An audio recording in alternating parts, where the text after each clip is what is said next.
Hello friends, good morning and good evening everyone. Your ALP here again today. So today we are going to discuss one of the most important induction motor. So this motor plays a major role in the today's motor industry. This induction motor is maintenance free and it offers lot of advantages in the performance also.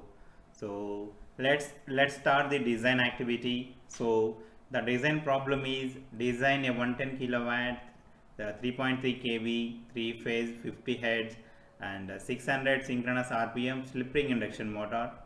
The full load efficiency is zero point 0.9 and the power factor is 0.86.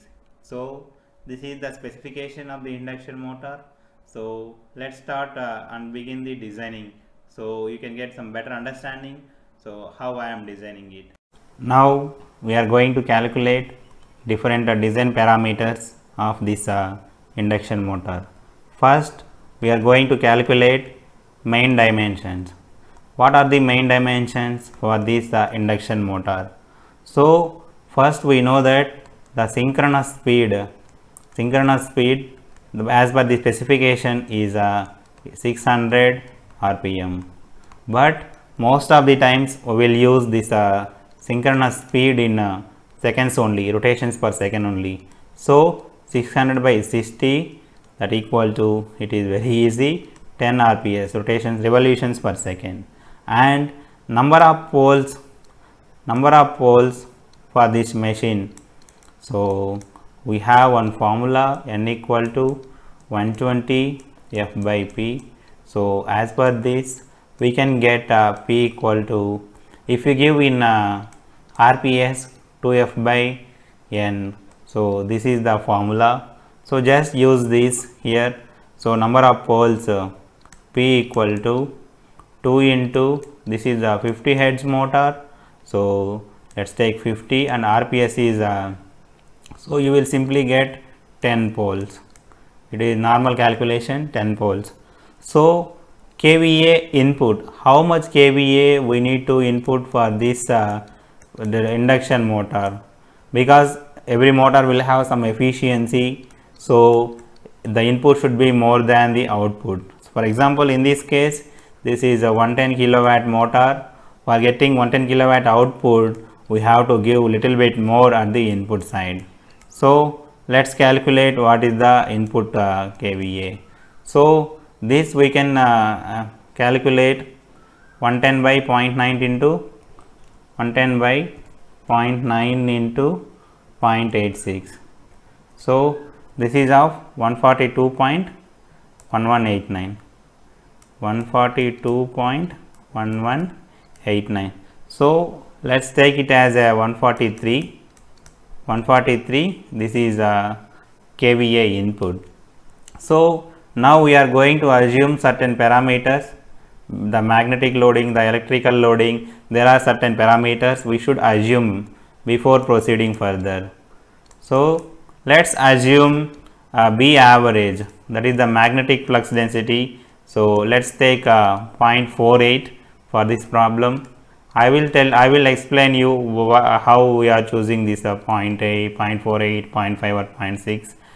There are some considerations for each variety of motor, and the AC is the electrical loading. We will consider 28,000 ampere per meter, and the winding factor kW is 0.955. These are the some assumptions we made. So now we are going to calculate one of the major parameter, output coefficient. Output coefficient C naught. So for this C naught you have 11 into the winding factor 0.95 into, and the magnetic flux density 0.48, electrical loading 28,000 into 10 power minus 3. So this is one of the most useful parameter we just calculated. So let's calculate the value. 11 into 0.95 into 0.48 into 28,000 into 10 power minus 3. So this value is 140.448. So this is 140.448. This is the output coefficient. Let's take this as a 141, so that we can get some better calculations. Now we are calculating the product d square L. This is one of the coefficient we will use. So this the d square L is nothing but the whatever q is there, q by this np, q by c naught, q by c naught into p. Q we already calculated as 143, this value q here, and similarly c naught, the c naught is 141, and we have a number of poles of 10 poles. So let's calculate this value 143 by 1410. So 0.1014, the value is 0.1014, 0.1014. So this value we can write like 101.5 into 10 power minus 3 meter cube. Like this we can write this value.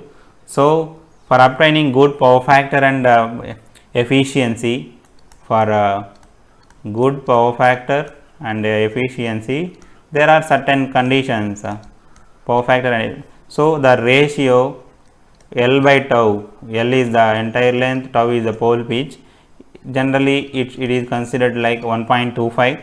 So what happens is, with this equation L becomes 0.392 into D, L becomes 0.392 into D, and so if you consider 0.392 into D in the above equation, so 0.392 D cube equal to 101.5 into 10 power minus 3.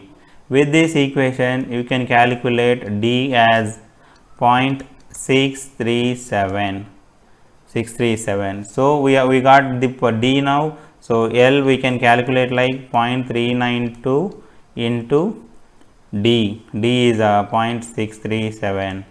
So you will get the 0.392 into 0.637. So you will get 0.249. 0.249. Let's take it as a 0.250. So just now we calculated the dimensions D and L. So let's summarize the dimensions again. So the dimensions for this machine are D equal to, let's take this as a 0.650. We are just rounding it. So this is 650 mm. Similarly L length is 250 mm. Now just let's calculate tau, that is the pole pitch, pi into D by number of poles. So that is nothing but pi into 25. So that is 70. That is the pole pitch. So this pole pitch you can calculate from this, from here also, from this equation also. So tau equal to L by 1.25. So we already know L as 250 by 1.25. So 250 by 1.25, that value is nothing but 200. So 0.204 you can take it. So this is about this, and let's calculate some other parameters. Peripheral speed. We have peripheral speed, that peripheral speed VA, otherwise we will say V naught VA, that is nothing but pi into the diameter into the ns rotations per second. So we have pi and D as a 0.65, and revolutions per second we calculated as 10. So if you calculate all these things, pi into 0.65 into 10, so you will get 20.420. 20.420. Let's take 20.4. This is meter in, this is in a meter per second. So now let's calculate this. This is within limit. Generally 30 meter per second is the limit. We can go up to 30 meter per second, but in special cases we can go up to 70 meter per second, that is in special cases. So, as this is normal job only, let us take like this. So, because the length is 2 and armature length, this is 250 mm, this is more length. So, let us take radial cooling ducts, radial ducts, let us take 10 mm, that is of 2 numbers, because for providing better cooling. So, now the net iron length is nothing but we have to remove that cooling ducts. So, we have some stacking factor here 0.9 and we are going to, so whatever total iron length is there 250 mm, from the 250 mm we are going to remove 2 number of this 10 mm cooling ducts. So, 20 mm is removed. So, you have 0.9 into 230. So, 0.9 into 230 is nothing but 207, that is nothing but 0.207 meter. So, this is net iron length, guys.